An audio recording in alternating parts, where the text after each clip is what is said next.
السلام عليكم ومرحبا بكم في فيديو جديد ووصفة جديدة. اليوم غادي نصاوب هاد الخبيزة كتجي طرية غزالة ما تشبعوش منها، توجدوها للعشاء ولا في الفطور ان شاء الله في رمضان. هنا درت معلقة كبيرة ديال خميرة الخبز جوج المعالق كبار ديال دقيقة الفورس وربع كاس ديال الماء يكون دافي، تقدروا تعوضوه بالحليب، وحركتهم مزيان مزيان وخليتهم يتفاعلوا تقريبا واحد 10 حتى 15 دقيقة من ما وجدت المكونات الاخرى. انا في الاول خدمتها في الماكينه، درت جوج الكيسان ديال دقيق الفورس وجوج الكيسان ديال الفينو، اولا تقدروا غير واحد فيهم، يا اما الفينو يا اما الفورس. درت معلقه صغيره ديال الملحه وعلى حسب الذوق عاوتاني، ومعلقه كبيره ديال زيت الزيتون، وغادي نزيد هذيك الخميره اللي قدينا قبيله. شفتوها كي ولات ثقيله وعاقده. هاد الطريقه اللي درت كتزيد تعاون العجينه باش كتجي طريه ومقطنه وناجحه.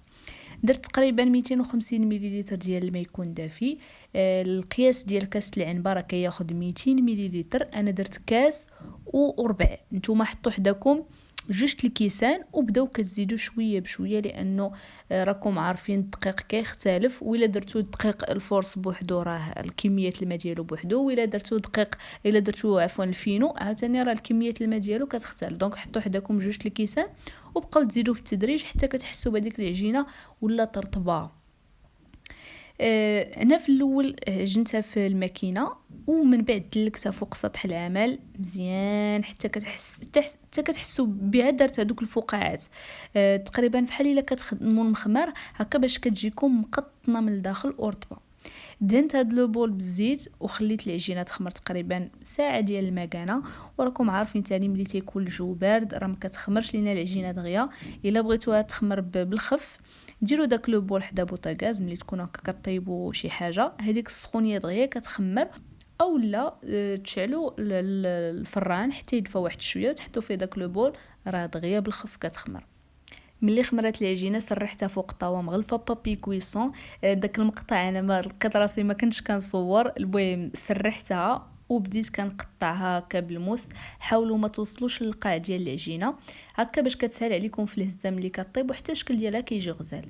هنا خلطت قزبر ومعدنوس مع الزبده دايبه. صراحه انا كندير حتى الثومه كنديرها مشويه كنزيدها عليهم وكتعطي مذاق زوين، ولكن هاد المره ما درتهاش لانه الاغلبيه ما تيبغيش الريحه ديال الثومه.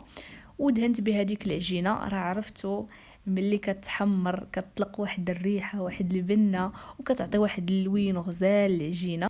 كاين اللي كيدير الزيت بلاصه الزبده، ولكن بيني وبينكم الزبده كتجي طوب واعره. في التوبينغ غادي ندير اللي متوفر. انا درت شويه ديال البصله، فرماج حمر، كاشير، فلفله حمراء كحلوه. ثم تقدروا ديروا الطون، الكفته، السوريمي، الزيتون، الشامبينيون، الكروفيت، اي حاجه كتعجبكم ومتوفره عندكم في الثلاجه. نسمتها بشويه ديال الزعتر من الفوق كيعطي واحد المذاق بحال كتاكلوا البيتزا. وخليتها تزيد تخمر واحد 20 دقيقه ودخلتها للفران على 180 درجه تقريبا واحد 20 دقيقه ولا اكثر على حسب الفران.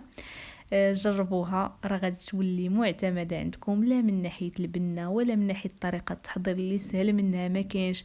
غتعجب حتى الوليدات الصغار.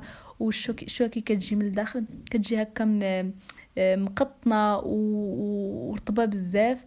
نتمنى يعجبكم الفيديو ديال اليوم، نشوفكم في الفيديو الجاي وبسلام عليكم.